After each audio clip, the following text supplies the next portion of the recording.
Starting off our list at number 10 is Lucy Liu, who got one of her co-stars fired from the movie Charlie's Angels. The movie remake came out in 2000 and had Lucy Liu starring as one of the private investigators who answer to their boss Charlie. Bill Murray took on the role as Charlie, and he just so happened to be the one who was fired from the franchise. Apparently there was a lot of tension between the actor and Lucy Liu on set while filming. Lucy reported that he told her in front of everyone on set that she can't act and that he didn't know why she was cast in the movie. According to Us Weekly, that's when Lucy allegedly started throwing punches at the actor and they physically had to be pulled apart. After the incident, she demanded that Murray be fired. Filming was almost finished, but her demand was taken seriously as his role was replaced in the sequel. Everyone else reprised their roles but him, and there is no way that that is just a coincidence. In at number 9 we have Will Smith, who was known for his beloved role in the sitcom The Fresh Prince of Bel-Air. The show portrayed a very loving and close family bond, but apparently the off-screen feud between Smith and his co-star Janet Hubert became a big problem. Smith openly talks about the feud and told Jet magazine, and I quote, "I can say straight up that Janet Hubert wanted the show to be called the Aunt Viv of Bel-Air show. No matter what, to her I'm just the Antichrist." He went on to explain that she was constantly demanding things that were just unreasonable. Janet responded to his comments in an interview and stated, "He has gotten me fired from the show and now he's trying to snatch my career away from me." To this day, the two stars have never resolved their issues.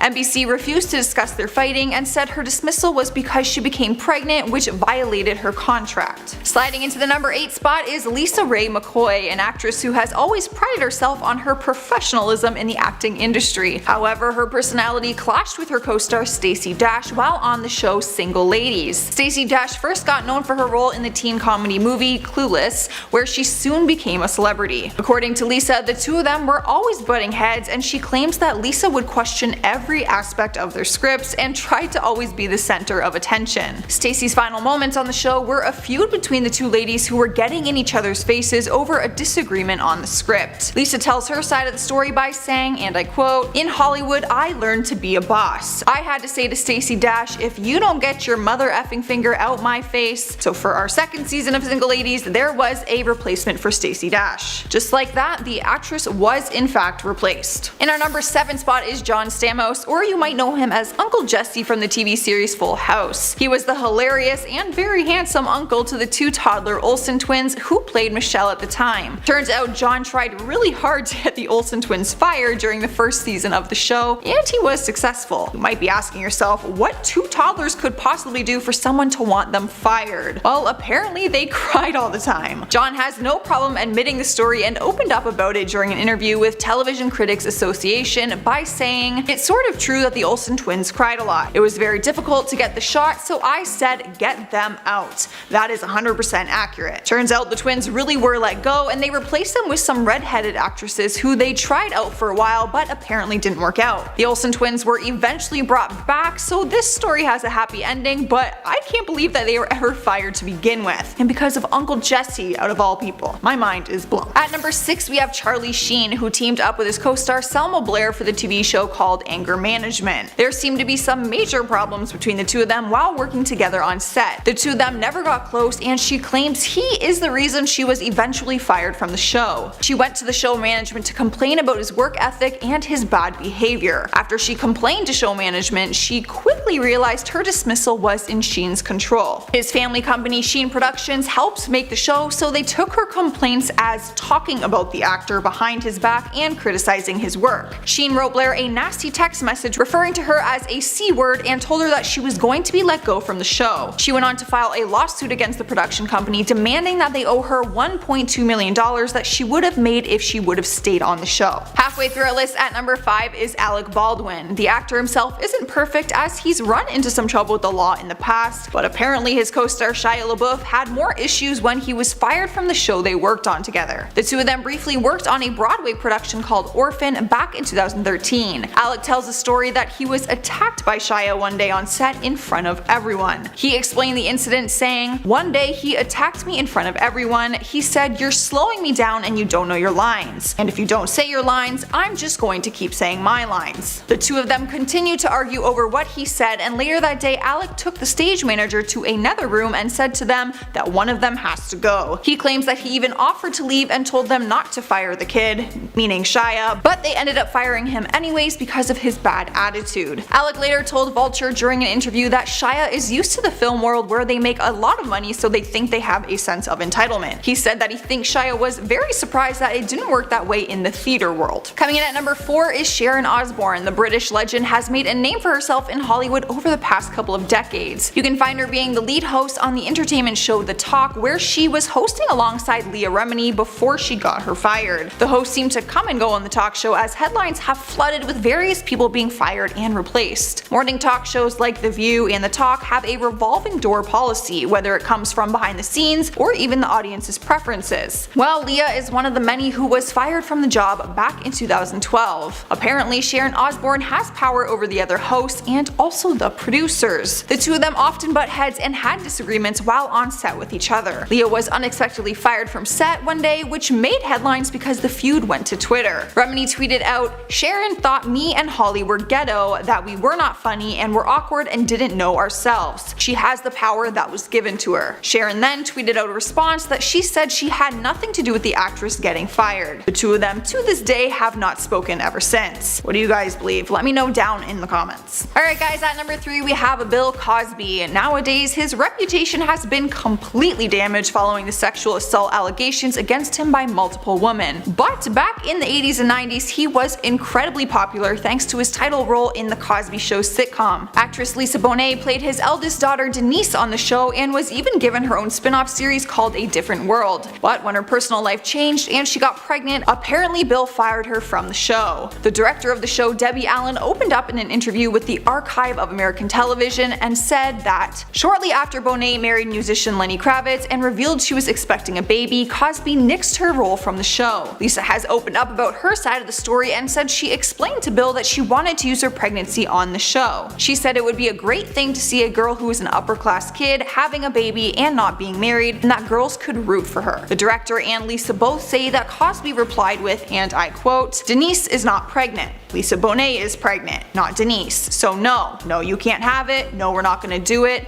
No." Lisa finished off her last brief time on the show but was ultimately let go because of creative differences. In at number 2 is America Ferrera. We first got introduced to the actress in The Sisterhood of the Traveling Pants, but she then landed the lead on a popular TV series called Ugly Betty. The show is having a guest appearance by Lindsay Lohan, which they spent weeks promoting everywhere. Her guest appearance was originally scheduled for 6 episodes but was cut down to just 4 when America and Lohan began to clash. America wasn't impressed with Lindsay's unprofessional behavior and didn't appreciate that she showed up to set late every day. According to People magazine, I quote, "Lohan and her people were so destructive that her dressing room had to be repainted when she left." Reports claim that she showed up to set with a group of people every day and that they would all smoke inside the room and trash it. Sources who were close to Lindsay stated that America was mean to her and had producers kick her off the show. America was the series lead, so it's no surprise that she had some power over the guest star, especially one who was acting the way Lindsay was. Taking the number 1 spot on our list is Tori Spelling, known for her role on the hit TV series Beverly Hills 90210. There have been many rumors floating around about the feud between her two co-stars Jenny Garth and Shannen Doherty. Apparently they weren't just rumors and the two girls had an epic battle on set which led to a fist fight. Tori recalls the incident and explains it as, "I remember I could hear the door fly open and everyone was screaming and crying. That's when I was told the boys just had to break up Jenny and Shannen. It was like a fist fight." Tori was particularly close to Jenny and also had her issue with Doherty, who has burned other bridges in Hollywood because of her bad attitude. Tori admitted to Entertainment Tonight that she was responsible for having her fired and that she went to her father about the issue. Her father is legendary television executive Aaron Spelling. Tori didn't take joy in having her co-star fired, and she explained she felt she cost someone their livelihood and that Shannen is not a horrible person. However, she does believe her decision to have her fired was the right one. Amber Heard brings new allegations against Jason Momoa. For those of you who've forgotten about Amber Heard, you're not alone. If it weren't for her public battle with her ex-husband Johnny Depp, no one would probably even care about this woman, but thanks to the trial and the Netflix documentary that really didn't need all those jump cuts and edits of influencers' comments to get attention, recently she's returned to the front page thanks to her role in the upcoming Aquaman sequel in December. Since the whole Johnny situation, there had been rumors about her role in the film spreading online. Many people believed that her character would be written out of the movie or at least have some of her scenes scenes cut? Well, according to Amber herself, there's actually a ton of stuff that went on behind the scenes of the latest Aquaman adventure regarding Elon Musk and Jason Momoa, two names that I honestly never thought I would put into the same sentence, but here we are. A notepad found from the trial last year had some pretty interesting information scribbled on its pages. Amber Heard's therapist, Dr. Don Hughes, had given the pad as evidence in the trial. The notes describe a toxic work environment on set of Aquaman 2, with Jason Momoa being the main antagonist. She alleged that not only was Jason intoxicated for a majority of filming, but that he was pushing for the studio to fire her entirely. But we all know Amber. When something happens to her, there needs to be details and an Oscar-worthy retelling. She claimed that Jason dressed like Johnny Depp to hurt her feelings, even wearing all of his rings just to egg her on. As it goes, anything Amber Heard says should be taken with a grain of salt, because literally hours after these comments and claims were made public, executives at DC spoke back against them. They claimed that Jason was actually extremely professional on set, being coherent the entire time. Several crew and fellow cast also backed up the studio heads, adding that Jason was never actually intoxicated on set. Not to say he didn't enjoy no juice, he just, waited until after work, and it wasn't a constant thing. One of the production assistants even commented that Jason and Amber were seen joking together on set and honestly had a great time. There is no Blu-ray version of this movie out yet, but we can imagine there's going to be some pretty interesting behind the scenes footage of them together. Amber Heard declined to comment on the notes or even acknowledge that they existed, but another source close to Amber confirmed that these notes did refer to the Aquaman set from 2021. Jason was not the only Aquaman member called out in the paperwork though. There were several notes scribbled about Amber feeling unsupported by the director of the film, James Wan, claiming that he treated her like a pariah because of her legal battle with Johnny Depp. She claimed that James would raise his voice at her and demand that she keep secrets to herself regarding the film, going so far as to banning her from taking selfies with the cast and crew. Now, James has so far been unavailable to comment because he's got other things to worry about, like being a good director. However, the same DC spokesperson who defended Jason also came to the defense of James Wan. James has always been known for creating a collaborative and positive work environment on everything from the Saw franchise to Fast and Furious 7. This dude has an interesting career. One thing that was revealed was that Amber Heard was in fact nearly fired from the set of Aquaman 2, but it actually had nothing to do with her trial. The DC rep explained that there was a time following the release of Aquaman 1 in which James was ready to let Amber go. The main reason was that he felt that there was a lack of chemistry between herself and Jason, which is fair enough. Anyone who has seen this movie can understand that statement and more than likely agrees with it. Amber Heard has always just kind of felt jammed into the DC universe, but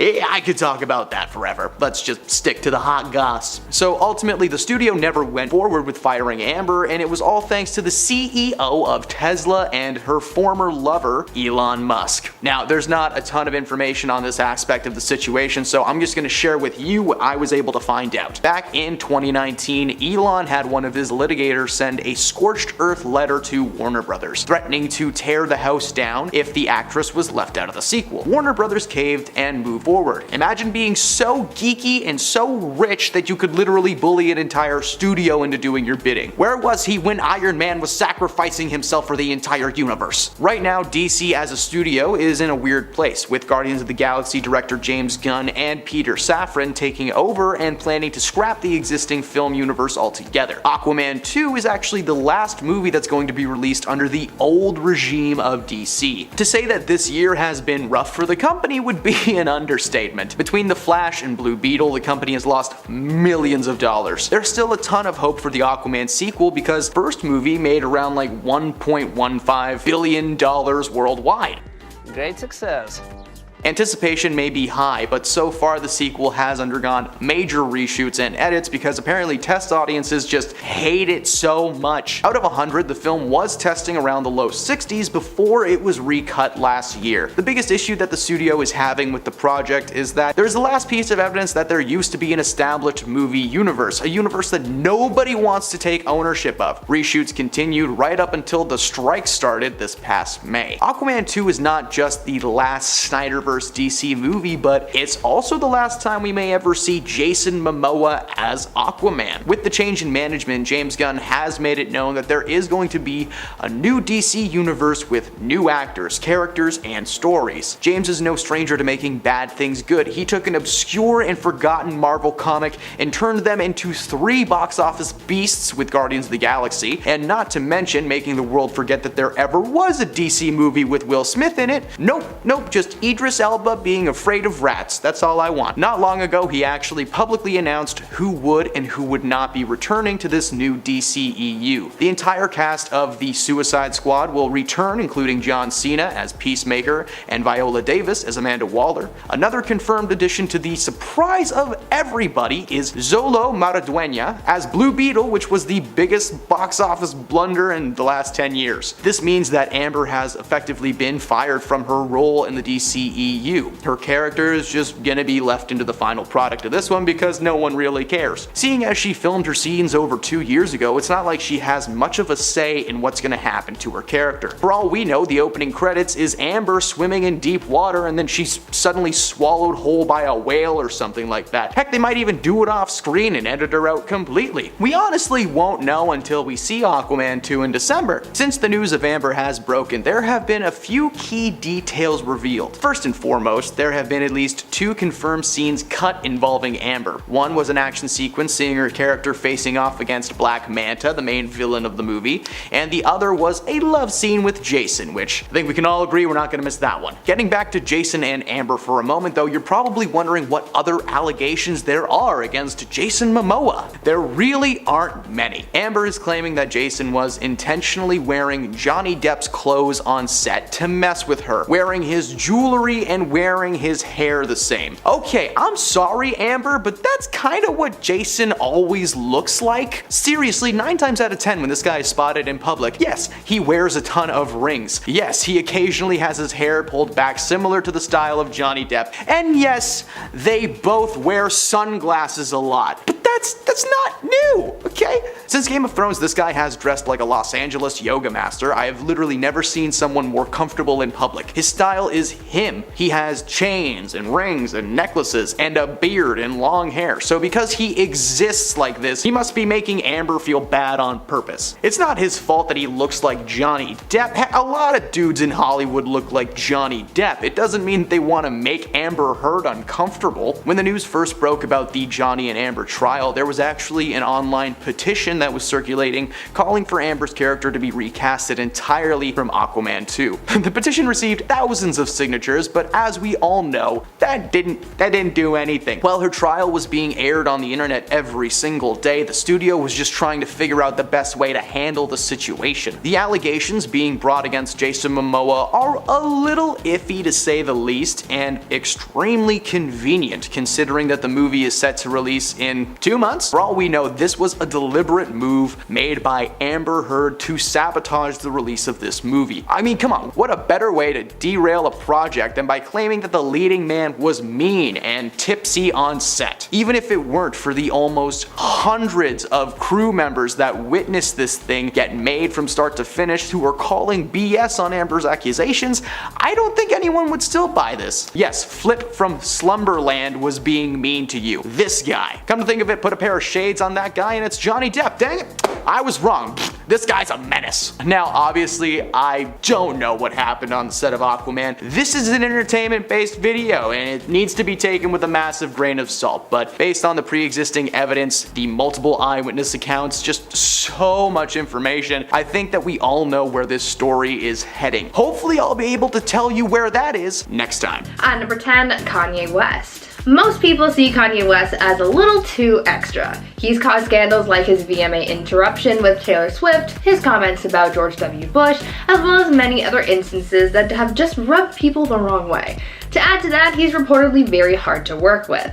During filming of Anchorman 2, Kanye came on set for a brief appearance in the film, and though he played a small part, he left a big impression on the cast and crew, and it wasn't positive. Apparently, after Kanye wrapped on set, he refused to leave. He could have just gone home after he finished his scenes, but he decided to stick around. That's fine if you want to stay and watch other people's performances, but that's not exactly what Kanye did. Instead, he hung around set blasting music so loudly that it disrupted filming. People tried to get him to just leave, but he wouldn't. I think it's safe to say that if a third Anchorman movie were to happen, Kanye just would not be welcomed back. At number 9, Lea Michele. Lea Michele was exposed in 2020 for her Hollywood mean streak and for her terrible on-set behavior. This all came out following a tweet from former Glee co-star Samantha Ware, where she let the world know how horrible it was to work with Lea. The actress is now described as, quote, callous, rude, mean, and even a diva. But following Samantha's exposure of the Broadway star, other people have come forward with their own testimonies regarding Lea and her mean streak. There have been stories of Lea's microaggressions, but also stories of her spitting in craft service food that she doesn't like, refusing to work with people because they didn't know her middle name, requesting reshoots because she didn't like her costume, disrespecting other castmates, and having crew members apologize on her behalf, and so many other frustrating tidbits that just really show how rude and entitled she's been known to be. No one wants to work with her after learning about how much of a nightmare she can be on set. Before we carry on talking about the celebrities who are just the worst people to work with on set, why not take a moment to leave a like on this video if you're enjoying it so far, and while you're at it, consider subscribing to the channel to see more videos like this one. At number 8, Julia Roberts. Even though Julia Roberts seems like a nice person, it turns out that she's a nightmare on set. Ironically, she's almost always cast as nice and endearing characters, but there's seemingly much more to Julia than meets the eye. Apparently, she's known to have a pretty bad attitude on set, which can make working with her an unpleasant experience. In 1991, on the set of the Peter Pan film Hook by Steven Spielberg, Julia earned the on-set nickname Tinker Hell as a play on her character Tinkerbell. She earned this moniker based on the production staff's perception of the actress. Apparently, during filming, she would constantly show up to set late, and even when she was on set, she would lock herself in her trailer for hours on end. She also reportedly treated people badly, and she would never apologize for her mean actions or behavior. Julia was truly the opposite of the pixie she was playing. At number 7, Mike Myers. Does anyone else remember the Cat in the Hat live action film from 2003 starring Mike Myers?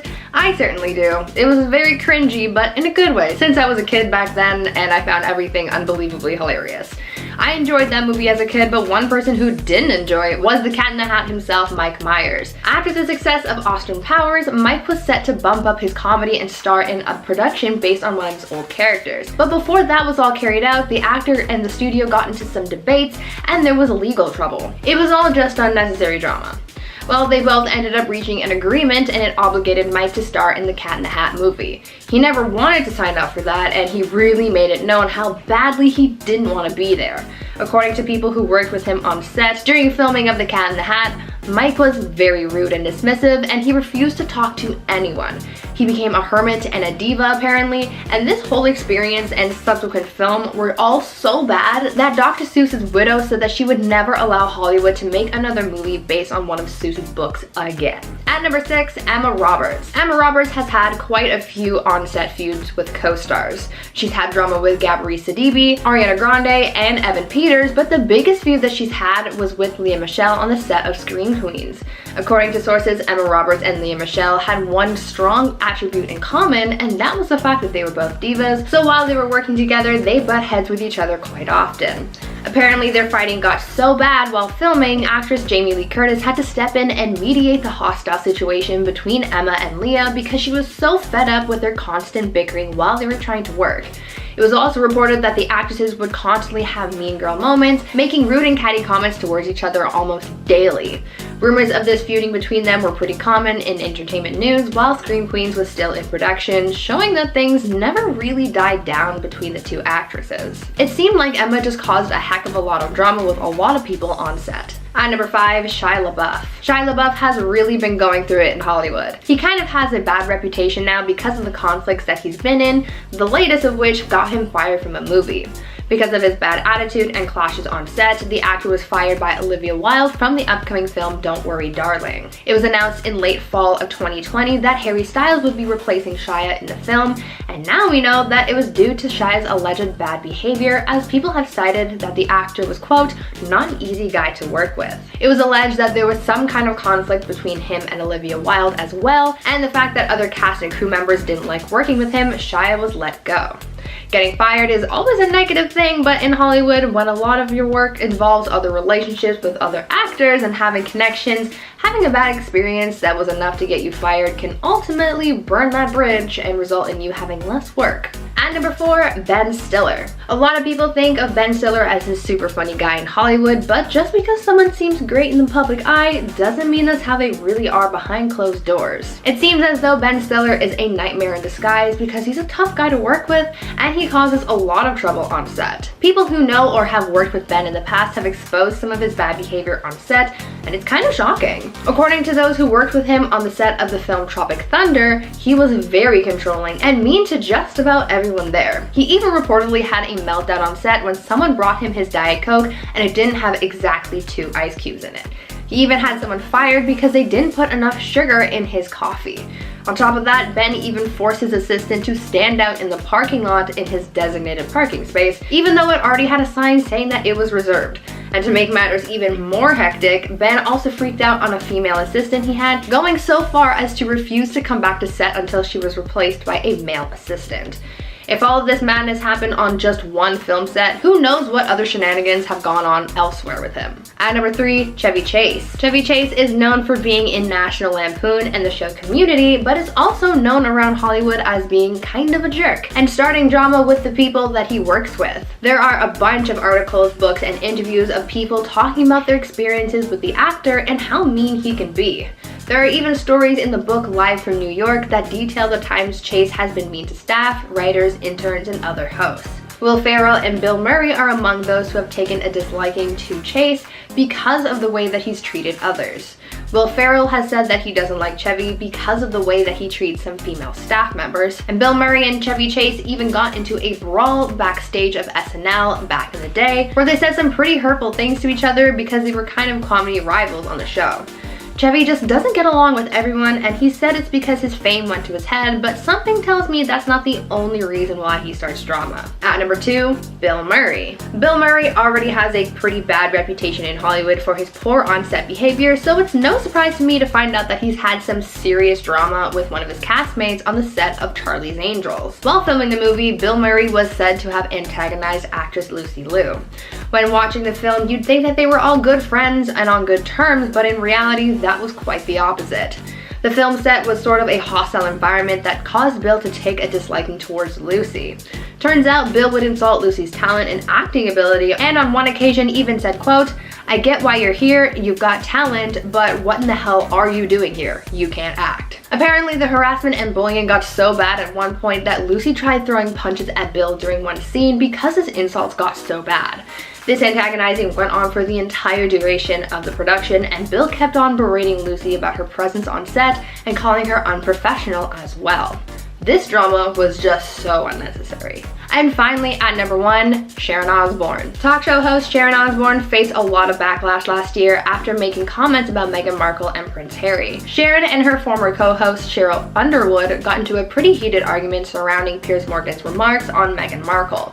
During this feud, Sharon backed up Piers' comments about Meghan Markle's mental health, and this really frustrated a lot of people because many felt as though what was being said was going a little too far. As a result of the remarks that Sharon made, she was called a racist, and a number of other accusations came out about how she's used various slurs in the past when talking about her other co-hosts on the show. As a result of this, the network that they worked for launched an internal investigation to look into the allegations against Sharon, and that ended with Sharon being let go from the show. Number 10, Rose McGowan. So let's talk about the show Charmed for a second, a solid series that was on air for basically 10 years. The series followed 3 sisters that discover they are descendants of a long line of good female witches and are destined to fight against the forces of evil. Yes, it was a very fun show, however, just because you play sisters on set does not mean that you're always going to be close in real life. Rose McGowan and Alyssa Milano had a very public altercation that resulted in a little incident on set being shared with the world. Rose claimed that Alyssa threw a fit in front of the crew, yelling, "They don't pay me enough to do this stuff," only she didn't say stuff. She called Alyssa's behavior appalling, claiming she cried every time that the show got renewed for another season because it just meant more time on a toxic set. Alyssa never shared her comments on the situation, confirming what she was being accused of. Number 9, Richard Gere. Richard Gere is one of those actors that doesn't really act fact. Sometimes people just get hired for films because they have a face for it or the style. For Richard, he did not have enough class and moxie to keep a handle on his role in the film Lords of the Flatbush. He was casted to star alongside Rocky himself, Sylvester Stallone, and according to Sly, the two didn't get along at all. Their beef was strong and long-lasting throughout the entire production until it finally came to a head one day when Richard was a bit too into one scene and he actually grabbed Sylvester pretty aggressively by the collar. When Sly told him to lay off, he laid in instead. The scene was being filmed on Coney Island, and when the actors took a minute to take a break, they tried to break each other. Sly was eating a hot dog alone in his car, which sounds pretty peaceful, and suddenly Richard stormed in, joined him with half of a chicken dripping in mustard, and despite his warnings about the mustard, seriously,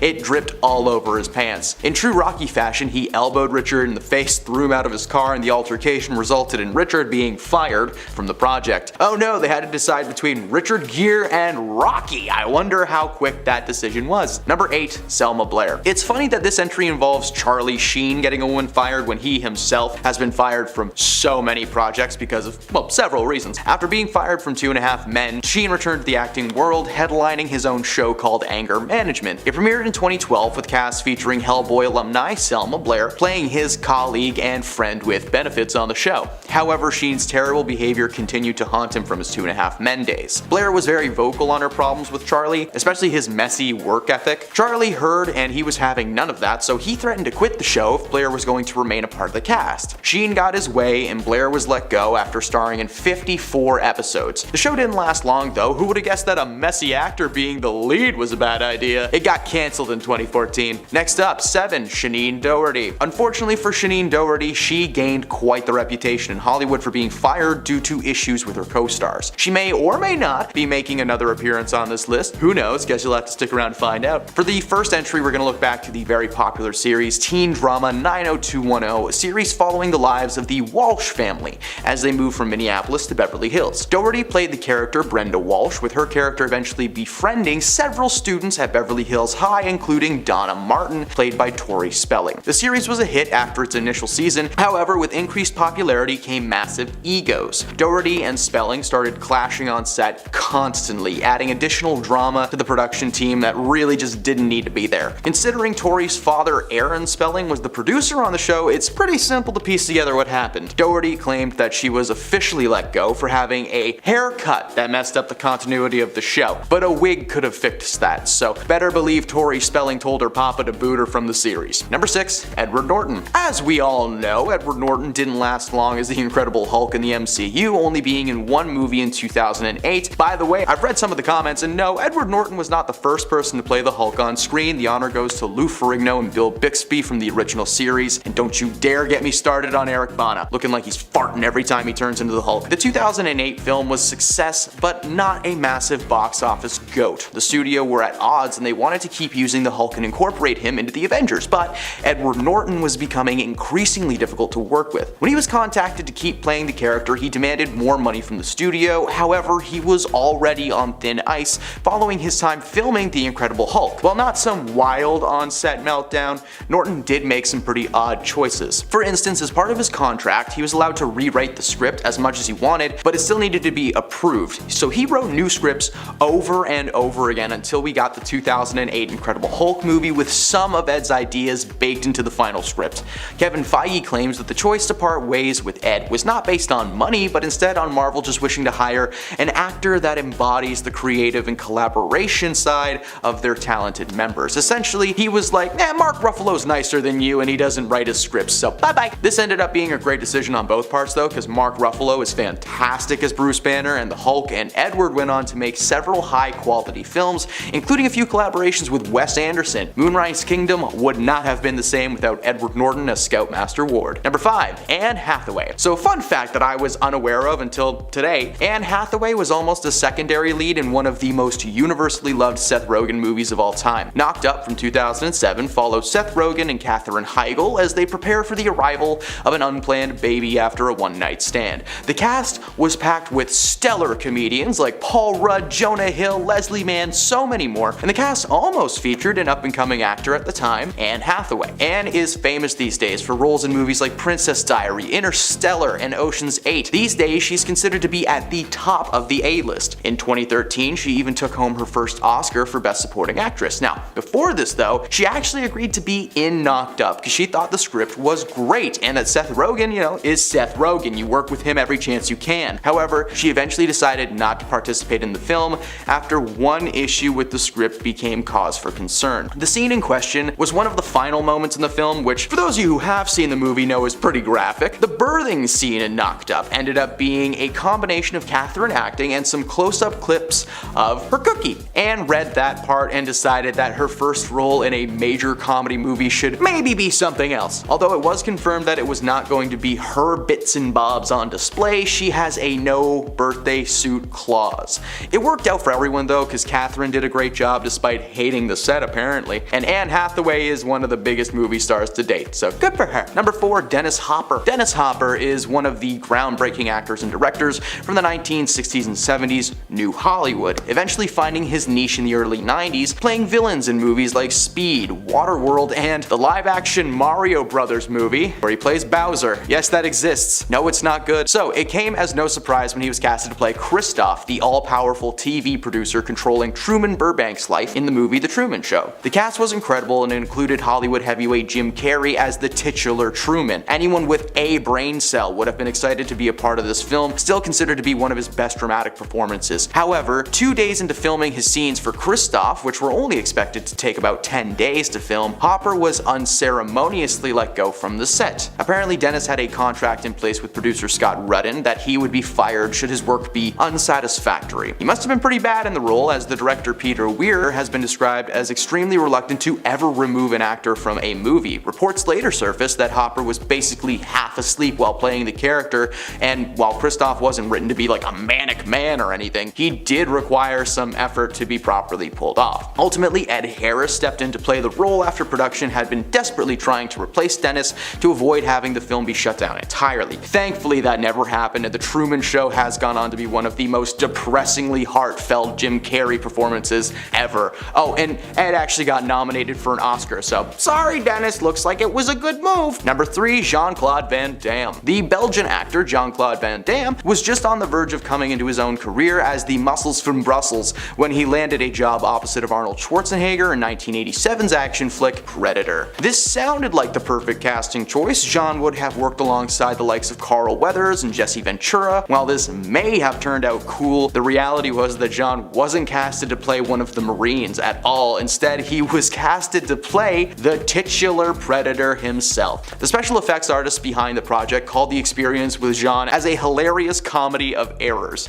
in which no party knew exactly what the other was expecting. Apparently, nobody actually told him that the role was basically just a glorified stuntman. They were prepared to direct him to just hop around like a frog, but Jean was obviously confused and upset with that choice. According to him, he had just gotten off the boat and was under the impression that he was going to be showcasing his martial arts skills to the world, but instead he was reduced to a massive, slow-moving alien with dreadlocks. To the surprise of absolutely nobody, Van Dam was furious and dispirited about spending the entire movie cooped up in a clunky and often ridiculous-looking suit, and he was ultimately fired and replaced with Kevin Peter Hall. The idea that he was just on set being like, I can barely move in this thing, it makes me so happy. Number 2, Janet Hubert. Will Smith got his big break in the acting world thanks to the success of the sitcom Fresh Prince of Bel-Air. It's a show following Will as the titular prince, living with a wealthy family in Bel-Air surrounded by cousins, uncles, and of course Aunt Vivian. In season 1, Aunt Viv was played by a woman named Janet Hubert Whitten, but as a lot of people know, she was recasted after an on-set feud with Will Smith went a little bit too far. According to Will, Janet viewed him as an antagonist in her life. She had been in the business for years, and suddenly Will Smith popped into her life, and she had a tinge of jealousy towards him because he got into town, got a gig. Well, hey, that's what happens when you're good. She was trying to convince the producers to give her character more screen time and allow her to breathe on camera, but they said no because it wasn't the Aunt Viv show. She fought back hard, but it was ultimately decided that she would be asked to sit out the rest of the series and was replaced by Daphne Maxwell Reid, who is Aunt Viv. Number 1, Thomas Gibson. Thomas made a name for himself, starring as one of the leads of the series Criminal Minds. He was on the show for a few years, and in that time he made quite a few problems for those unfortunate enough to be staff members of the series. There were a few issues over the years that would have warranted some action, like screaming at producers and writers for not doing a good job. But the incident that got him kicked off of the show for good involved, well, a kick. In 2016, Thomas was swiftly fired from the series after an incident with a writer named Virgil Williams. An internal investigation investigation revealed that Thomas kicked Virgil one day during production of an episode that Gibson was actually directing. And as I said, this isn't the first incident on set that really should have resulted in some kind of punishment, because 3 years earlier, in 2013, he pleaded no contest to no juice related reckless driving after being arrested under suspicion of DUI,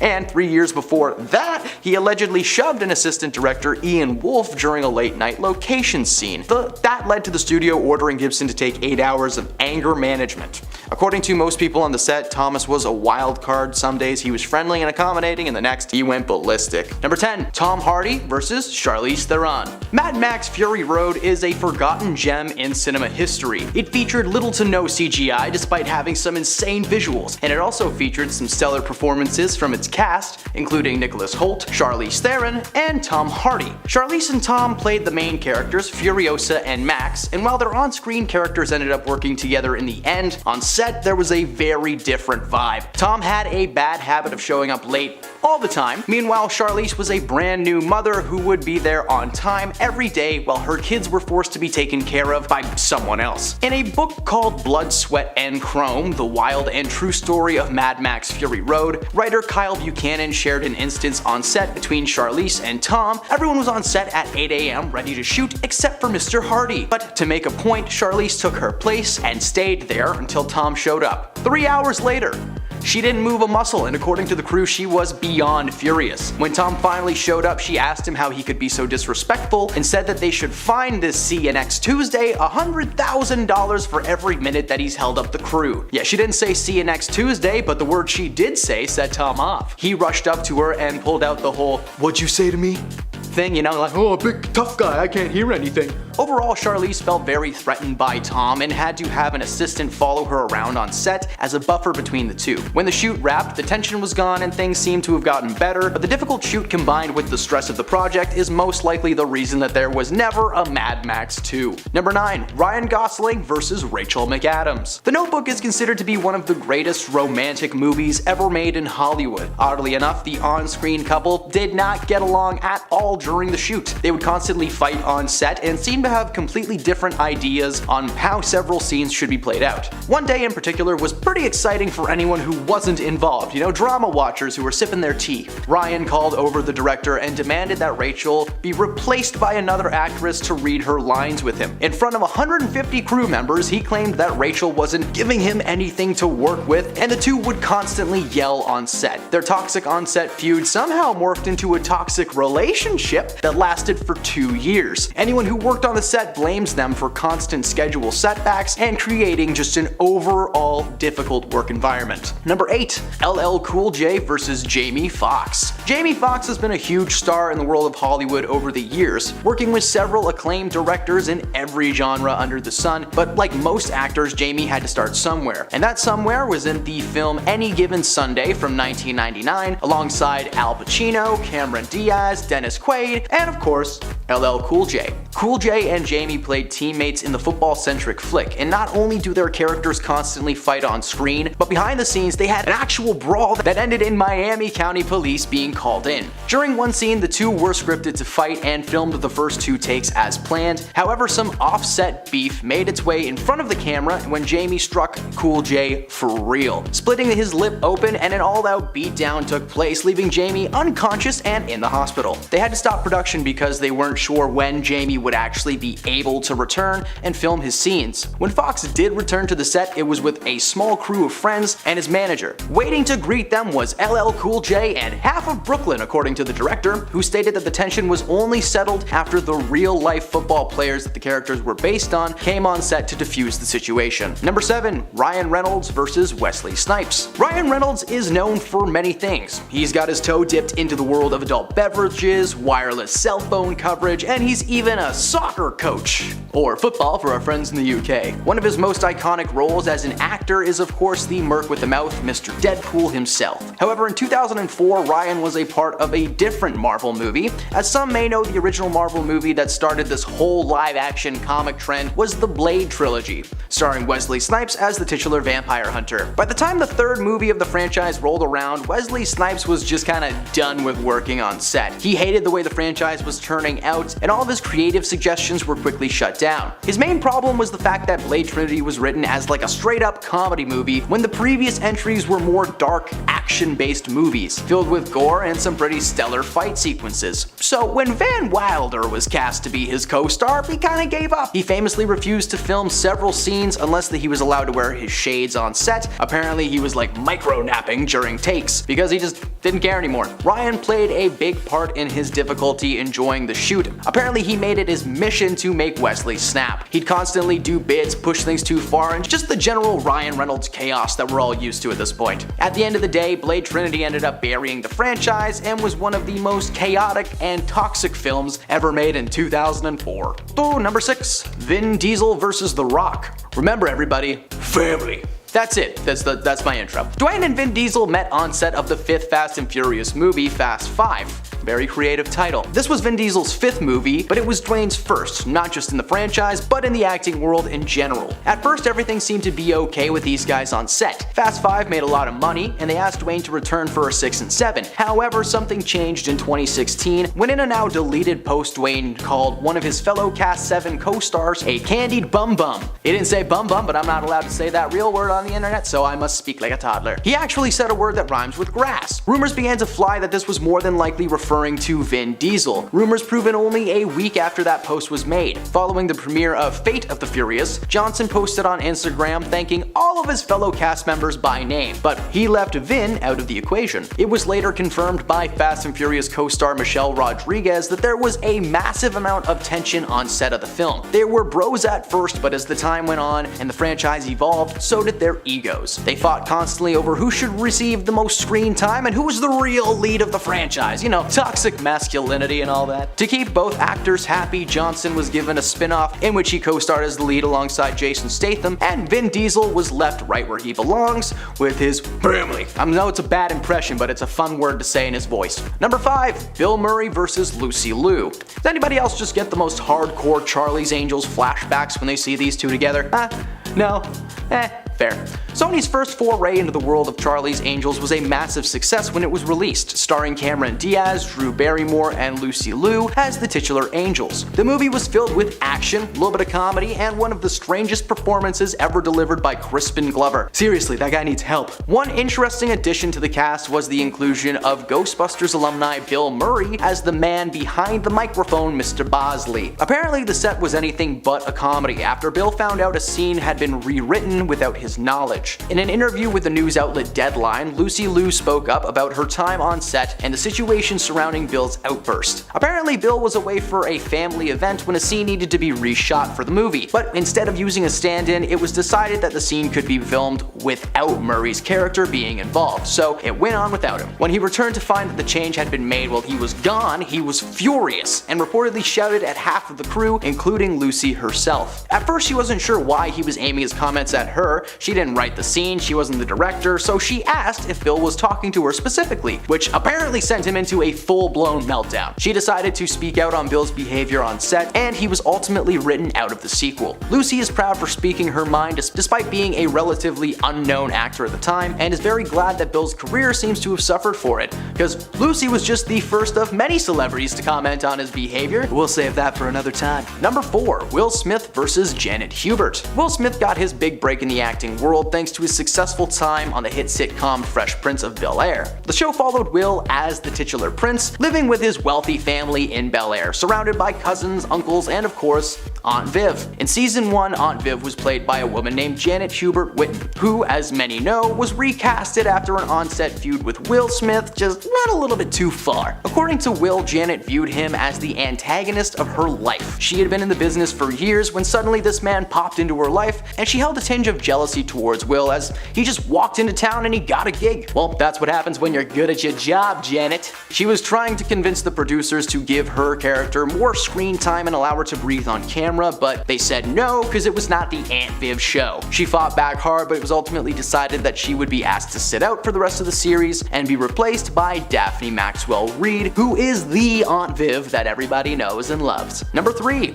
Tom Hardy versus Shia LaBeouf. Making a return on this list is Mr. Tom Hardy, but this time it's with Shia. This was an on-set feud that was innocent from the perspective of the actors, but not the people who were making their movie. In 2012, Shia and Tom starred in a period piece crime drama called Lawless. It was a pretty solid movie featuring stellar performances from both of its leading men. In 2019, on an episode of the popular talk show Hot Ones, Shia addressed the rumors that he had knocked out his on-screen partner Tom during the shoot. According to Shia, the two were closer than people think and acted more like college buddies than enemies. Shia claims that the two would wrestle a lot on set and that it would sometimes distract people from their work. The rumor that he knocked Tom out was actually started by Tom after he fell down the stairs one night, and apparently he was getting ready for his role as Bane in Christopher Nolan's third Batman movie at the time, and Shia claims that the main reason he wanted people to think he was in a fight was, again, big tough guy. Their feud may have been innocent between themselves, but to everyone on the outside,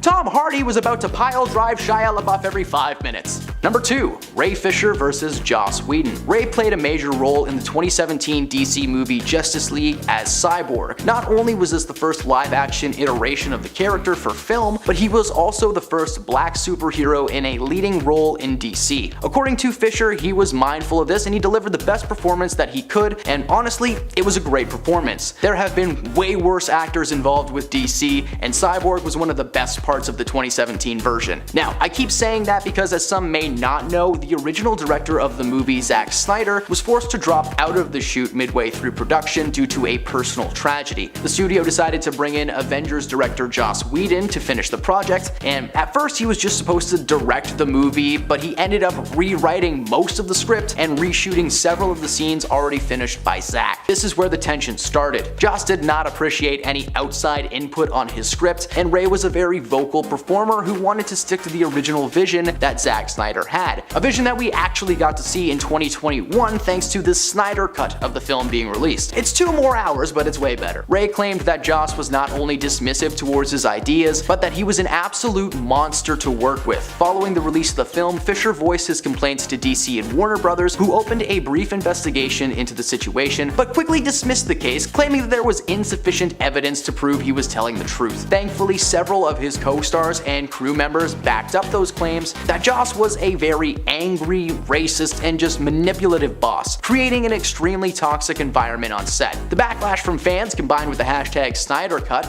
allowed Warner Brothers to finish Zack's original vision for the project and release a 4-hour Snyder Cut in 2021. Not only is Cyborg's storyline much better in this version, but the project overall is considered to be one of the best DC movies ever made. And at number 1, James Franco versus Tyrese Gibson. So this feud was brought to my attention by a fellow host here at the studio, and I had never actually heard of this movie before today, but once I found out it was between James Franco and Tyrese, we had to include it on this list. These two starred opposite each other in a 2005 dramatic piece called Annapolis. The story follows Franco's character wanting to attend the titular Naval Academy and entering into a boxing tournament against some of the Navy's best and brightest. His main opponent is Tyrese Gibson. Throughout the majority of the filming, James and Tyrese would regularly practice the choreography for the final fight of the film. Now, method acting is one thing, when you just pretend to be someone else all the time and that's it. But it's different when you're literally punching your co-star for real. Instead of the normal film choreography allowing actors to fake hit each other, Franco was throwing real punches without warning. Gibson tried to be civil at first and asked him to lighten up. Franco ignored him and just continued to box his heart out. When asked about the incident in interviews, Franco defended himself by saying that he was aware that he made the set difficult at times and claimed to be so wrapped up in his role that he probably wasn't as friendly as he could be.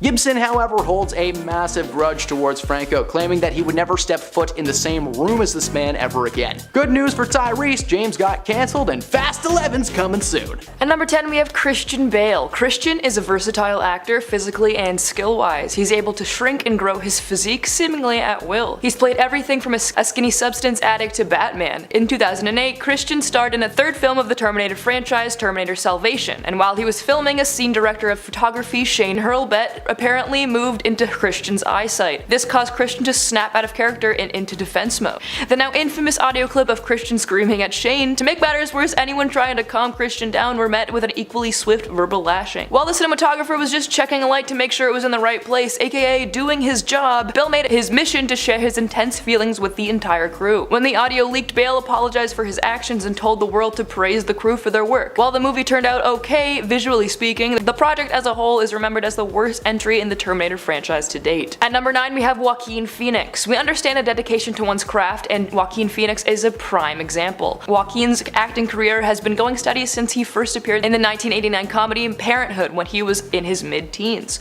While he's seen as one of the greatest actors in recent history, his reputation on set has been tarnished thanks to a little freakout while filming the 2018 solo flick Joker. He appeared on Jimmy Kimmel Live to promote the shoot when Jimmy played a behind-the-scenes clip of Walken getting loud and angry at a man named Larry and the constant whispering behind the cameras before dropping a few F-bombs and storming off set. When the cameras came back to the studio, Walken was frozen in shock, clearly not expecting the clip to ever see the light of day. He explained that Larry was a cinematographer who had teased Walken off set earlier that day, calling him a diva. He then explained that there's a lot of pressure on set, especially in a closed space like the apartment from the scene. He apologized to the audience for having to see him behave in such a manner, which was met with applause. At the end of the day, he's a performer and no harm came from the outburst. If Larry's cool with it, so are we. At number 8 we have Ewan McGregor. The last thing any actor needs while filming on location is something from the paparazzi coming up and demanding their attention. One such incident took place with Obi-Wan Kenobi himself. Ewan was on location in New York filming a scene for the Netflix series Halston when he was spotted approaching photographer Steve Sands for being too chatty during a take. McGregor then let out some choice words before snapping back into character and filming a scene with a co-star Kelly Bishop. Not only did nobody on set blame him at all, the cameraman actually apologized and they were able to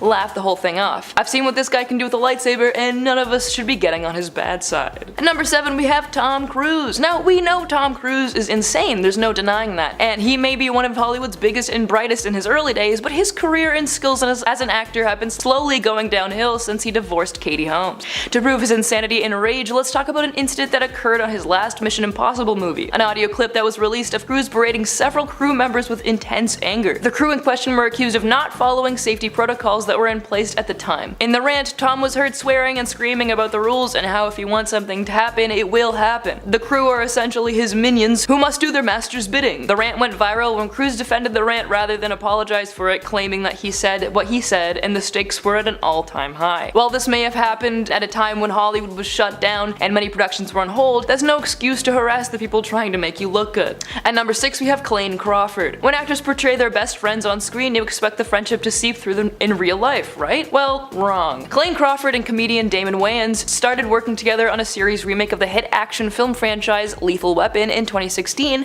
and the show was well received. The pair seemed to have good chemistry on camera and made us want to see more of their friendship. Behind the scenes, however, these two could not stand each other. The set was plagued with multiple altercations that bogged down production to the point where Clay's character was written out of the show and replaced with Dukes of Hazzard star Seann William Scott. Following the recasting announcement on set, audio was leaked of the pair bickering like an old married couple just moments before snapping into character for their scene. The clip clearly shows Clay trying to egg Damon on, and this clip was recorded only a few days following a stunt gone wrong Clay directed and that left Damon with a nasty head wound. The show did great without him, but was cancelled after only 4 short seasons. We need more of Seann William Scott in the world, bring it back. Number 5 we have Orson Wells. Orson was the man behind what many film schools consider the greatest piece of cinematography ever put to film, Citizen Kane. I've never seen it so I can't comment any further. Orson did a lot of voiceover work back in the day and had one particularly terrible time trying to record a radio ad for the food company Findus in 1970. Behind the scenes, auto shows Orson going on a rant after being asked to emphasize the words in and beef,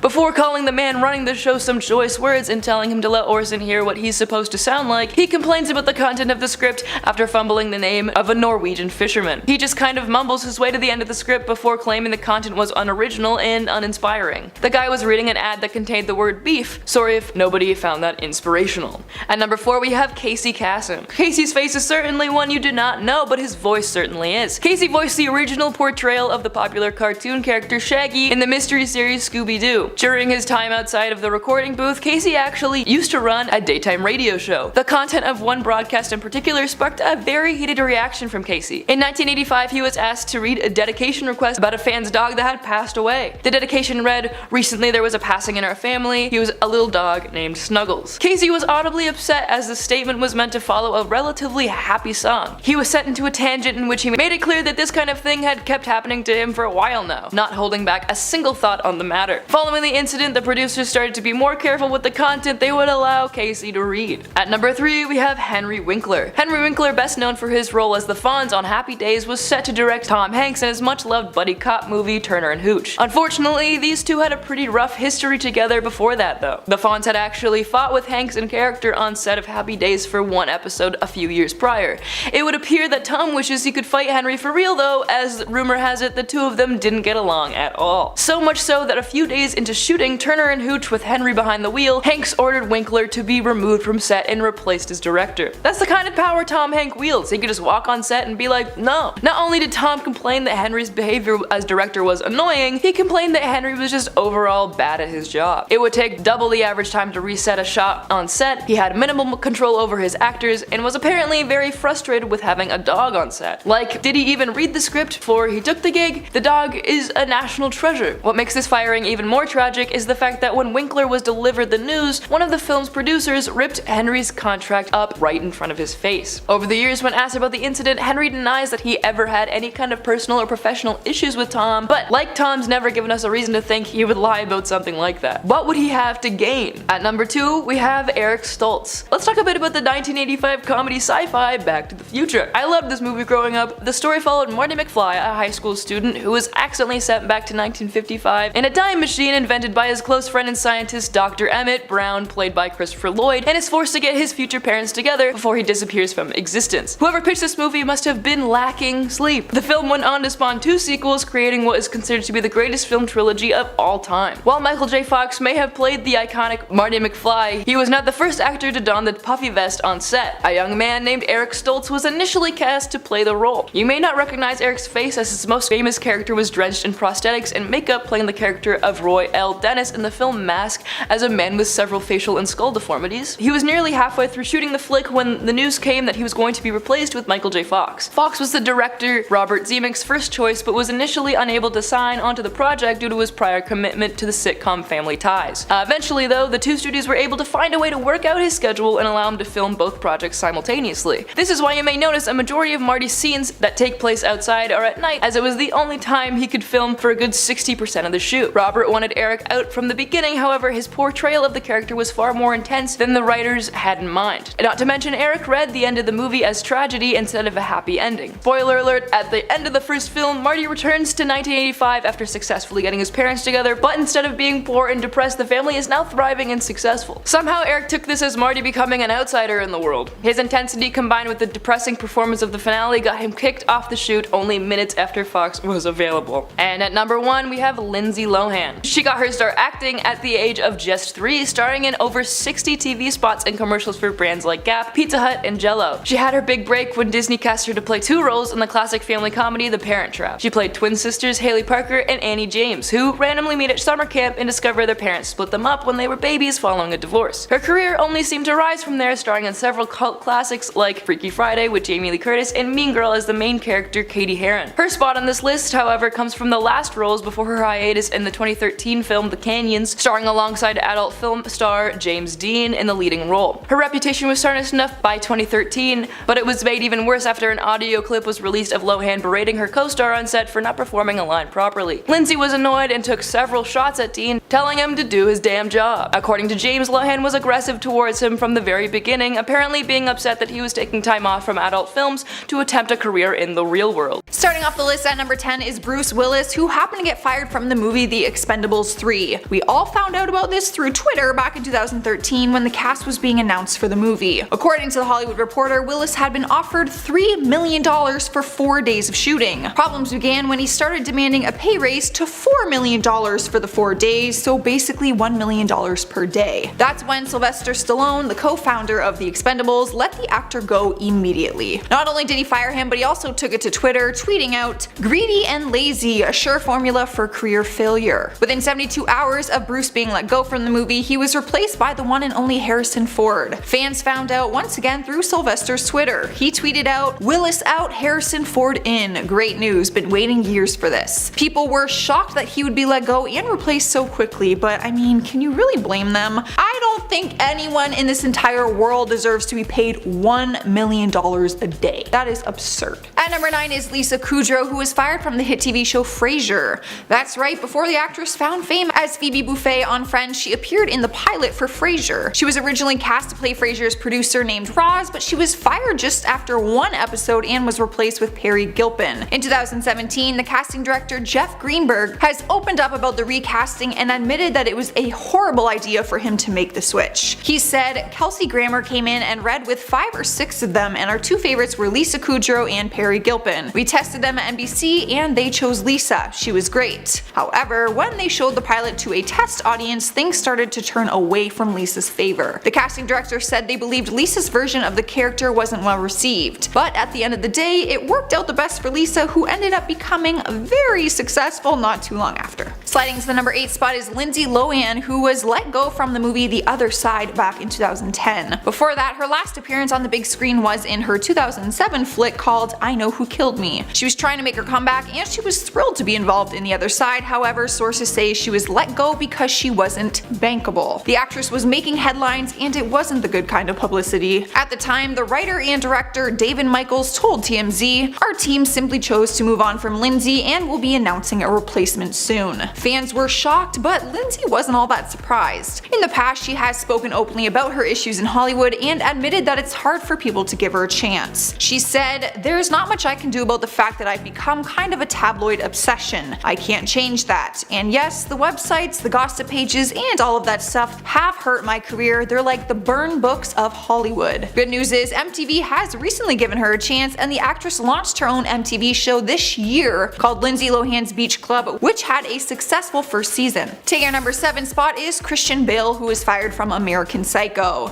I know you're probably confused, so give me a chance to explain. It was a very weird twist of events. Here's what happened. Bale was originally offered the role of Patrick Bateman, but the studio later decided to hire Leonardo DiCaprio instead. Lionsgate announced DiCaprio's casting at the Cannes Film Festival in May of 1998. Bale was completely thrown off by the news because he was hired for the role but not properly fired. But their new hire ended up screwing them over because DiCaprio wasn't pleased with the movie and had some issues with the script and plot. So over some time, he decided to bail on the film and signed onto a different project. Luckily, Bale was forgiving and the role landed back in his lap. So basically, I'm not sure what list he should be on because he was basically fired through a public announcement, replaced, rehired, and replaced Leo with himself, who was the original one to be hired. So let's just move on. In at number 6 is Janet Hubert, who was fired from the hit TV show Fresh Prince of Bel-Air. The ongoing feud between the actress and her co-star Will Smith has made headlines on many occasions. The two of them worked on the show together for years. Janet played his Aunt Viv in the first 3 seasons. By the end of the 3rd season, she was fired and replaced with Daphne Maxwell Reid, who took on the role in the 4th, 5th, and 6th season. The show portrayed a very loving and close family bond, but apparently the off-screen feud between the two of them became a big problem. Smith openly talks about the feud and told Jet magazine, and I quote, "I can say straight up that Janet Hubert wanted the show to be called the Aunt Viv of Bel-Air. The Aunt Viv of Bel-Air show. No matter what, to her, I'm just the Antichrist." He went on to explain that she was constantly demanding things that were just unreasonable. Janet responded to his comments in the interview and stated, "He has got me fired from the show and now he's trying to snatch my career away from me." To this day, the two stars have never resolved their issues. She didn't even show up for the reunion, but no one was really surprised by it. Some of the cast members shared photos on Instagram though, and you can't help but wonder if she misses being a part of the hilarious family that we all came to love. Halfway through the list at number 5 is Lori Petty, who was tossed from the movie Demolition Man and then quickly replaced. Back in the early 90s, Lori Petty was ready for a breakout in her career. She was part of some of the era's most memorable movies like A League of Their Own, Free Willy, Point Break, and Tank Girl. So she was pretty stoked when she was cast in the 1997 action film Demolition Man, starring alongside Sylvester Stallone. But that excitement didn't last long, as Lori wasn't a fan of her character and got into arguments with the producer Joe Silver over the writing of the script. Eventually, the arguments were just too much and she was fired from the role. Not too long after, Sandra Bullock was brought in for the role. Alright guys, at number 4 is James Remar, who was was fired from Aliens. The actor really shouldn't need an introduction since he is such a legend in the acting industry, but I'll give him one anyways. He's been acting for over 30 years, building an impressive resume to say the least, taking on roles in Transformers, Dark of the Moon, Pineapple Express, Django Unchained, and many more, which is why it was super confusing when he was suddenly let go from Aliens. It's not a subject that gets brought up much in documentaries about the film, and the cast and crew rarely mention it during interviews. Remar's first claim when it happened was that he had urgent matters at home that tore him away from the shoot. It wasn't until 2014 that he opened up and told the real story. Turns out he was fired because he was charged with drug possession. The actor said, "I had a terrible drug problem. I was initially cast as Corporal Hicks and I was fired after a few weeks of filming because I got busted for possession of drugs." Not long after he left, Michael Biehn replaced him for the part. Remar has no problem talking about it now and says that he got through his horrible drug habit. Here we are at number 3 with Sylvester Stallone, who was axed from Beverly Hills Cop back in 1984. Not long after his third Rocky and his first Rambo movies, he was set out to play Axel Foley in Beverly Hills Cop. It was in development with Paramount and the actor was offered the role, to which he accepted. The role was a Detroit police detective, which ended up being played by Eddie Murphy instead. Why? Because apparently Stallone wasn't a huge fan of the script. During interviews, the actor was first to admit that he didn't think he wanted to do the film after all because he thought the script would affect his tough guy image. So the actor insisted on rewriting the role the way he wanted it, even though he was told not to. He said, "Ron told me don't change it, but I took the script and rewrote it as kind of a compromise where the guy was action oriented, but he also had a wry sense of humor. The producers were not pleased and immediately rejected his new script. That's when he told them that he wouldn't do the movie without the original script, so they pulled the plug and let the actor go." Thanks to him, Eddie Murphy had a breakthrough in his acting career for taking on the role with the original script. At number 2 is Roseanne Barr, who was fired from her own show, Roseanne. How does that even happen? You have to do something pretty serious to be fired from your own show. And well, she did.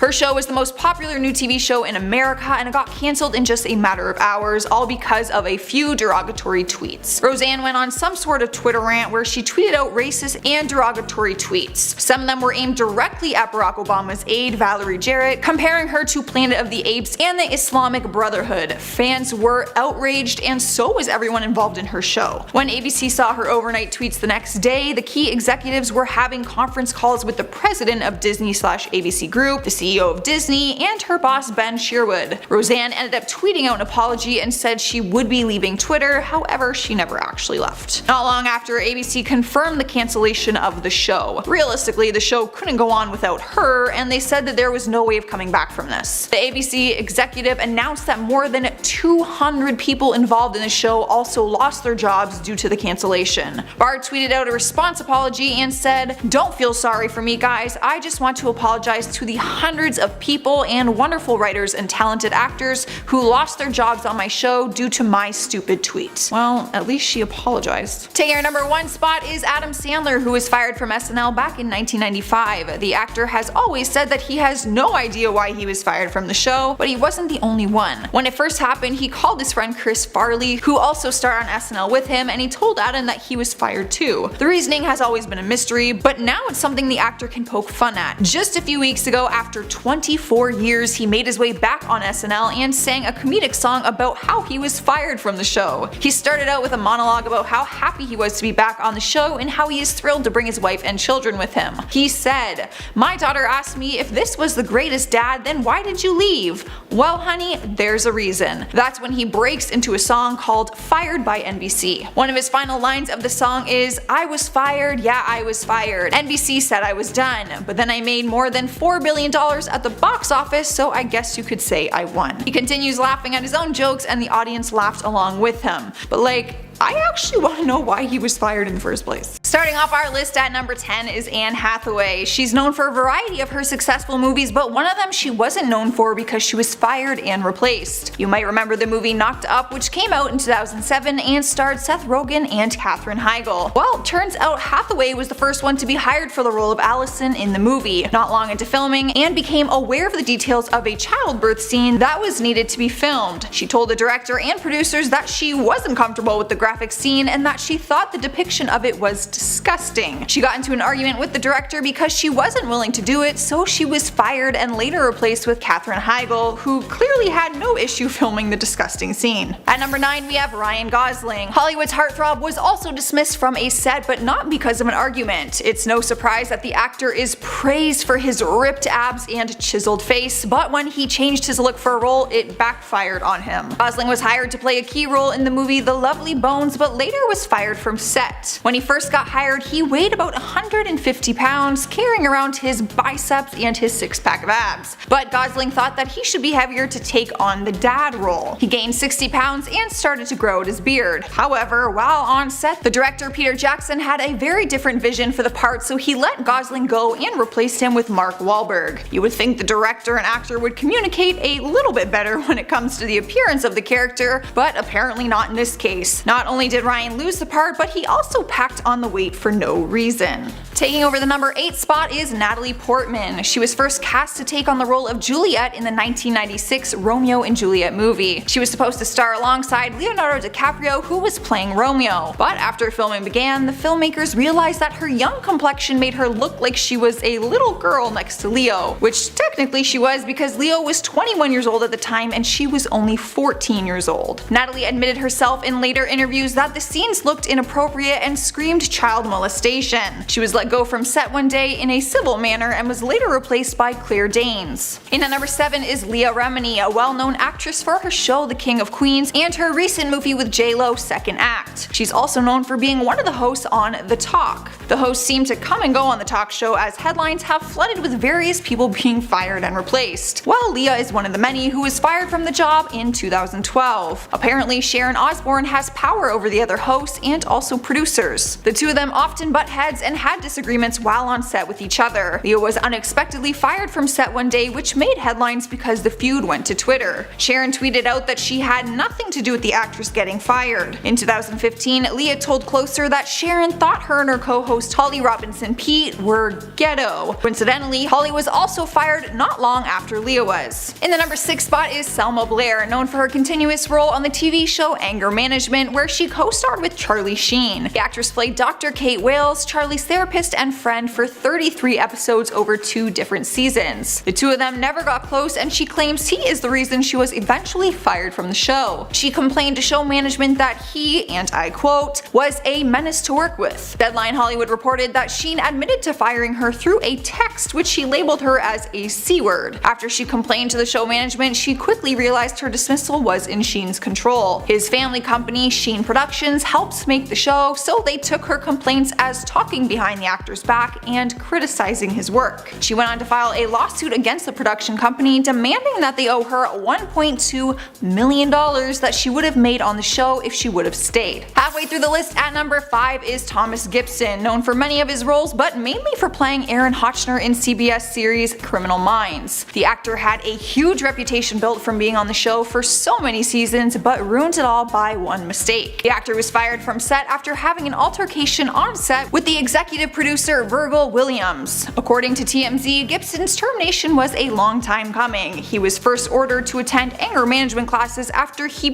punched an assistant director in the face back in 2010. Sources say Gibson was, and I quote, aggressive and verbally abusive for years on the set of Criminal Minds. 6 years later, in 2016, he lashed out and kicked Williams after a heated argument over the script. They sent him home immediately and originally just for a 2-week suspension, but the producers and network decided it was best to terminate him, so they did. And at number 4 we have Columbus Short, an actor who had made it by starring on the hit TV show Scandal. He played Harrison Wright on the series from 2012 to 2014, but was let go because of his drug addiction and trouble with the law. He was arrested for felony battery after a brawl took place at a bar, and also got arrested for a domestic violence incident involving his wife. Not only did the actor have legal issues, he also had troubles quitting his cocaine addiction. When it came to be too much, the show decided to let him go on set one day and killed his character off the show. Back in 2014, Short opened up about his addiction during an interview with Access Hollywood Live. He admitted, I quote, "I'll be candid, I was struggling with drugs. I had a lot on my plate, and I was using unhealthy ways to kind of self-medicate and deal with a lot of heavy-duty stuff in my life." When they asked him what types of drugs he was abusing, his response was, "I was doing cocaine and drinking a lot." He openly apologized to everyone involved with the show and also to all of his fans. Alright guys, at number 3 we have Nicolette Sheridan, known as one of the divas on Desperate Housewives. Although they were all considered to be divas, Nicolette might have been the biggest drama queen of them all. Reports say she constantly clashed with the show creator Mark Cherry, which led to her being dismissed from the show unexpectedly one day. Her character was killed off in April 2009 during one of the episodes, and Nicolette filed a lawsuit against Cherry and Touchstone Television for wrongful termination. She began to air out a bunch of dirty laundry, making claims that Cherry hit her in the head and that ABC fired her in retaliation for reporting the assault. Cherry admitted to touching her, but said it was only a demonstration of how to enact a comedic moment during a scene. The case went to trial, and the director stated that her character's death had been in the show's plan for months. He went on to say that her termination was because of differences and her unprofessional behavior. The trial ended with a mistrial and the appeals were rejected. The actress was left out of a job and with no compensation. Here at number 2 we have Charlie Sheen. You can't even act like you are surprised to see him on this list. We all heard about how the actor went wild back in 2011, making jokes that it was tiger blood racing through his veins, which we later found out that it was cocaine. The actor began feuding with the creator of the TV show 2.5 Men, Chuck Lorre. Sheen took it to social media and began attacking him through tweets and nasty interviews by calling him a maggot and other derogatory terms. Sheen said in an interview that he was showing up to work the following Monday no matter what. Well, that didn't last long, because Lorre immediately fired the actor and stopped production for the remainder of the season. The 9th season continued on without him, with Ashton Kutcher taking the lead instead. Taking our number 1 spot is Mama June, known as the mom on TLC's show Here Comes Honey Boo Boo. Let me just start off by saying, although she stars on her own TV show, she is not considered a talented actor in my opinion. It still shocks me that somehow she even got her own show in the first place. But in October 2014, news broke that she was dating a 53-year-old registered sex offender who allegedly molested her daughter. Her oldest daughter came forward as a victim of the molestation, but Mama June refused to give up her boyfriend Mark McDaniel. TLC stepped up and let her go on a day of scheduled filming and told her they would be canceling the entire show. She went on to start a weight loss journey, which landed her another show on WeTV called Mama June From Not to Hot. The show documented her life for 3 seasons, which showed her weight loss surgery and 300-pound weight loss. However, on March 13th of this year, she was arrested at a gas station in Alabama for drug possession. There are no further updates yet, but she may be fired from her second show. Starting off our list at number 10 is Robert Downey Jr. Who would have thought our beloved Iron Man could ever do something that would get him fired from a set? Well, luckily he was never fired from Marvel, but don't think this actor has a clean record. Turns out the actor was a mess before he became Iron Man and was even fired from set on the TV series called Ally McBeal. The series ran from 1997 to 2002, and Downey Jr. was struggling with a drug addiction. During the timeline, he found himself in mugshots and courtrooms on multiple occasions. It wasn't until 2001 when he was arrested once again for a suspicion of being under the influence of illegal substances. It was this arrest that had him kicked off the show. He was let go immediately and written off the show with no future plans to bring back his character. The producer of the show, David E. Kelley, made a statement following the arrest and said the season would wrap without Downey Jr. in it. The producer refused to give a reason for the actor's sudden departure, but Downey later opened up about it with the truth. Since then, it is clear the actor got his act and his career back together, and we are sure happy that he did. Imagine a life without Iron Man.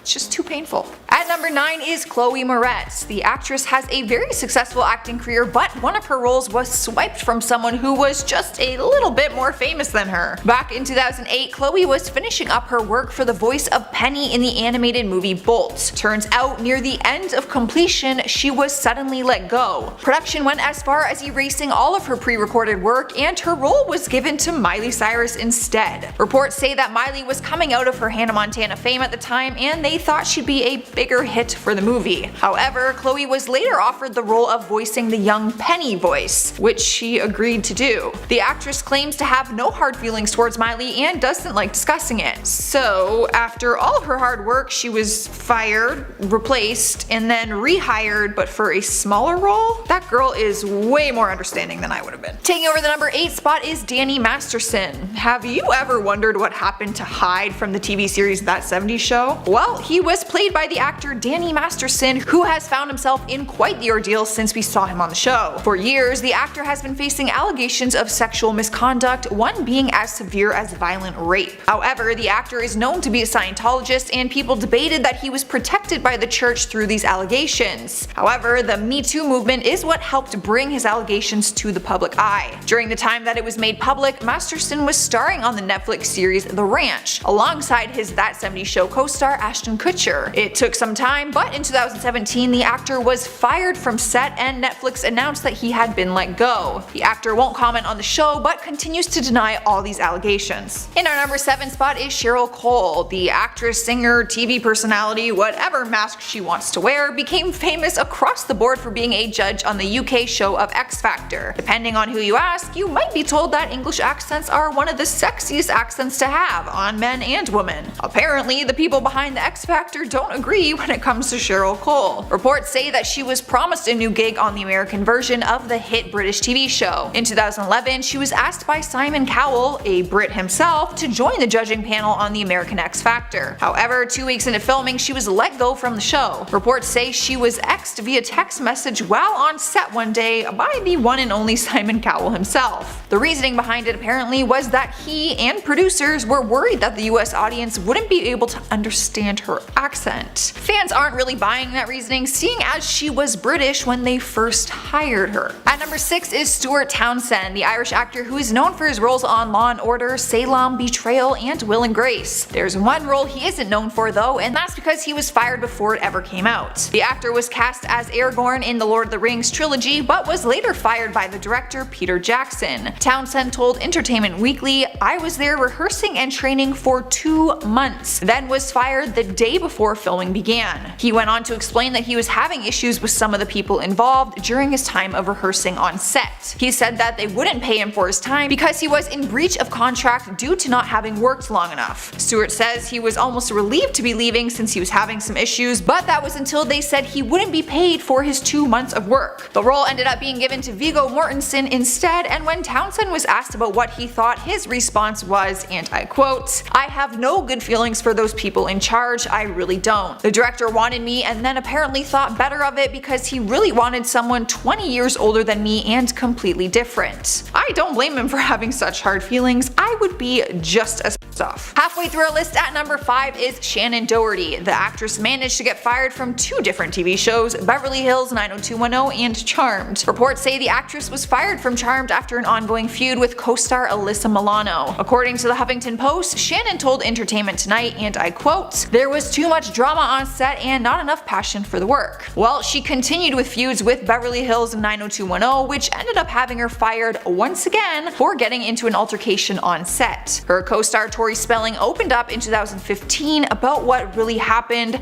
since she is actually the one who technically got her fired. Turns out Shannen and her other co-star Jenny Garth were always at each other's throats, and with Shannon's past of not being so easy to work with, it's really no surprise. It came to a breaking point on set one day when the crew had to physically pull the 2 girls apart because they were in a physical altercation. Tori Spelling went to her dad, who was the producer of the show, and had Shannen fired immediately. Tori said it wasn't easy having her friend fired, but that she still stands by her decision and said it was for the best. At number 4 is Erin Hayes. The actress was starring on the TV series Kevin Can Wait, with Kevin James playing her husband. She played the comedian's wife for 2 years, which is why the audience was so shocked when her character had suddenly died on the show and the actress was let go. Erin was suddenly fired from the show without any explanation, she told reporters. According to James himself, he said the show needed to kill her character off the show in order for it to drive forward. Erin said she was hurt by the whole thing and began liking tweets from fans who said they were boycotting the show following her departure. To make matters even worse, they added someone in her place, not to be his wife but to be a series regular role. Kevin James brought back his former TV wife Leah Remini, who starred with him on King of Queens. Fans have gone on to say that the show is more of a King of Queens reboot than anything, but anything for for ratings, right? Alright guys, at number 3 we have Eric Stoltz. The actor was the first one to be cast as Marty McFly in the legendary Back to the Future. Michael J. Fox is the actor attached to that name, but that's only because he replaced Eric during the filming process. Only a few weeks into filming, the director Robert Zemeckis and the writer Bob Gale realized that Eric wasn't the right fit for the part. They said he was a fine dramatic actor, but he wasn't bringing the certain energy that they were looking for. Eric is a theater-trained actor, but still has a very successful career in the film industry. Apparently, it just wasn't the right fit for this part. One day he was fired unexpectedly, and they immediately brought in Michael J. Fox to fill in. All the scenes he had already filmed were shot again with Michael in his place. Here we are at number 2 with Suzanne Somers. The actress has been around for decades with a very successful career, but her prime time was during 1977 to 1981 when she was starring on the hit TV series Three's Company. She won a People's Choice Award for Favorite Female Performer and also earned a Golden Globe nomination for Best TV Actress. She was a household name and was making countless TV appearances. However, in 2015, a story made headlines sharing the real reason that Suzanne left the show all those years ago. Turns out she was fired. In 1980, her career came to a halt when she asked ABC for a salary raise to match her co-star John Ritter. They were heading into their 5th season negotiations, and she asked for her pay to hike from $30,000 an episode to $150,000, according to The Hollywood Reporter. Not only that, but she also wanted 10% of the show's profits. Instead, ABC offered her a $5,000 salary increase. As a result of the negotiations, Suzanne began to boycott the 3rd and 4th shows of the new season, using excuses like old back injuries and such. Classic. ABC decreased her role to 60 seconds per episode, and she filmed separately from the rest of the cast. Eventually, they just terminated her contract out of the blue, and she was replaced with Jenna Lee Harrison. Taking the number 1 spot is Cay Crawford, who caused a lot of controversy when he was fired from his role on Lethal Weapon. The actor was labeled as an emotional terrorist by fans who made up posters and posted them around LA. During his time on the show, he was always under the spotlight for his on-set behavior, mainly for his tension with co-star Damon Wayans. Enough was enough, and in 2018, Cay was fired from the show. Fox announced his dismissal, and his recasting was in the public eye for weeks. Once they announced the show was renewed for season 3 and that Sean William Scott would be taking over his role, Damon went to social media to share his side of the story. He ended up posting a graphic video and image of him shooting a scene which Cay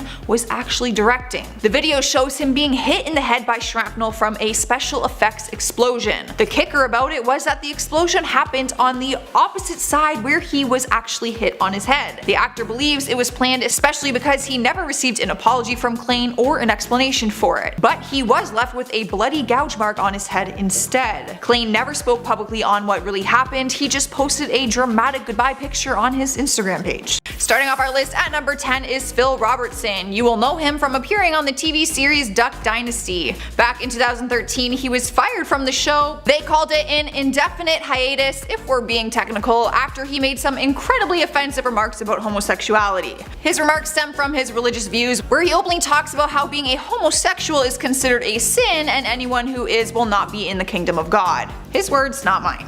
He went on to say that being homosexual isn't right or natural. Some of his comments are too inappropriate to share, but one of them was referencing how he just doesn't get that someone would be attracted to a man's anus. Yes, he went there. After the comments were made, A&E Network released the following statement, I quote, "We are extremely disappointed to have read Phil Robertson's comments in GQ, which are based on his own personal beliefs and are not reflected in the series Duck Dynasty. His personal views in no way reflect those of A&E Networks, who have always been strong supporters and champions of the LGBT community." He was fired from the show, but apparently fans didn't agree with it and demanded that he come back to the show. He ended up only being fired for 9 days before they agreed to let him back on. So I guess they are just more forgiving than some. In spot number 9 is Nicolette Sheridan, known as one of the divas on the hit TV series Desperate Housewives. Although you could probably consider all of them to be divas, Nicolette might have been the biggest one of them all, according to the media. Reports say she constantly clashed with the show creator Mark Cherry, which led her to being dismissed from the show unexpectedly one day. Her character was killed off in April 2009 during one of the episodes, and Nicolette filed a lawsuit against Cherry and Touchstone Television for wrongful termination. That is when she began to air out a bunch of dirty laundry, making claims that Cherry hit her in the head and that ABC fired her in retaliation for reporting the assault. fault. Cherry admitted to touching her but said it was only a demonstration on how to enact a comedic moment during a scene. The case went to trial and the director stated that her character's death had been in the show's plan for months. He went on to say that her termination was because of differences and her unprofessional behavior. The trial ended with a mistrial and the appeals were rejected. The actress was left out of a job with no compensation. Talk about a lose-lose situation. Sliding into number 8, we have Thomas Gibson. The talented actor is known for many of his roles, but mainly for playing Aaron Hotchner in CBS series Criminal Minds. The actor had a huge reputation built from being on the show for so many seasons, but he ruined it all by one mistake. The actor was fired after having an altercation on set with the executive producer Virgil Williams. However, according to TMZ, Gibson's termination was a long time coming. Apparently, they had several issues before that regarding the actor's anger management problems. He was first ordered to attend anger management classes after he punched an assistant director in the face back in 2010. Sources say Gibson was, and I quote, aggressive and verbally abusive for years on the set of Criminal Minds. Then, 6 years later, in 2016, he lashed out again and kicked the producer Williams after a heated argument over the script. They sent him home immediately, originally just for a 2-week suspension, but the producers and network decided it was best to terminate him altogether, so they did. He was never brought back to set. At number 7 is Taylor Momsen. You would have once recognized her as one of the main stars on the hit TV series Gossip Girl. However, you probably wouldn't recognize her today as the cute bubbly blonde because she has completely changed her look and behaviors. She is now the lead singer of the rock band The Pretty Reckless. She appeared on the TV show Gossip Girl for 4 seasons, but in the 4th season she only appeared in 4 episodes, and people were starting to notice that her screen time had gone down significantly. It was then announced that the actress would be scheduled for an indefinite hiatus, aka they were letting her go. Reports were made saying that the producers struggled working with her and her off-screen behaviors. One of them said during an interview that she had, I quote, unreliable and erratic behavior. It didn't help that her look also began to stray away from the girly innocent teen Jenny, which she played on the show. She was no longer a regular cast member of the 4th season, and she later told Elle magazine in 2011 that she quit acting altogether so that she could focus on her music career. So I guess it just all worked out for the better.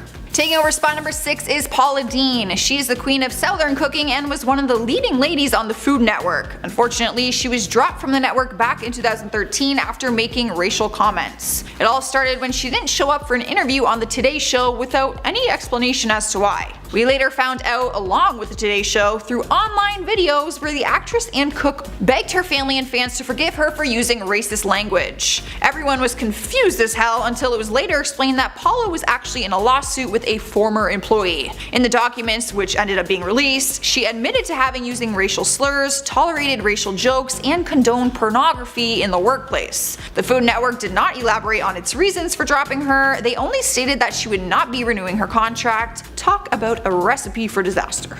Halfway through our list, at number 5 is Shannen Doherty. The actress has a very successful career, which is surprising since she managed to get fired from 2 different TV shows, Beverly Hills 90210 and Charmed. Reports say that the actress was fired from Charmed after an ongoing feud with co-star Alyssa Milano. According to the Huffington Post, Shannen told Entertainment Tonight, I quote, there was too much drama on the set and not enough passion for the work.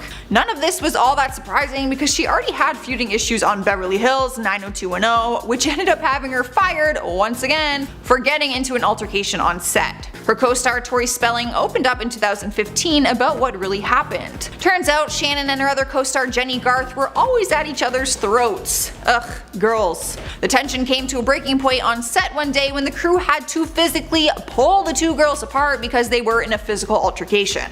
Tori Spelling went to her dad, who was the producer of the show, and had Shannen fired immediately. Tori said it wasn't easy having her friend fired, but it was something that just needed to happen. Alright guys, at number 4 is Robert Downey Jr. That is right, our beloved Iron Man wasn't always some big influential hero. The good news is he was never fired from Marvel, and that's really all that matters, am I right? However, it turns out that the actor was a mess before he became Iron Man, to a point where he was fired from set on the TV series called Ally McBeal. The series ran from 1997 to 2002, and during that time he was struggling with a severe drug addiction. During that timeline he found himself in mugshots and courtrooms on multiple different occasions. It wasn't until 2001 when he was arrested once again for suspicion of being under the influence of illegal substances. It was this arrest that had him kicked off the show. He was let go immediately and written off of the show with no future plans to bring his character back. The producer of the show, David E. Kelley, made a statement following the arrest and said that the season would wrap without Downey Jr. in it. The producer refused to give a reason for the actor's sudden departure, but Downey later opened up about it with the truth. They rewrote the ending to the show, which didn't include his character, plain and simple. Since then, he has turned his whole life and career around, clearly. And I think it's safe to say that he has gone like above and beyond. Here we are number 3 with the former Nickelodeon star Jennette McCurdy. She's known for her role on iCarly and then its spin-off series called Sam and Cat. You can imagine it probably doesn't take much to get booted from a network like Nickelodeon, seeing as you have to be on your best behavior and more at all times. Well, this actress was until some of her personal off-screen behaviors ended up getting leaked to the public. And by behaviors, I mean nude photos. Well, not totally nude, she did have underwear on.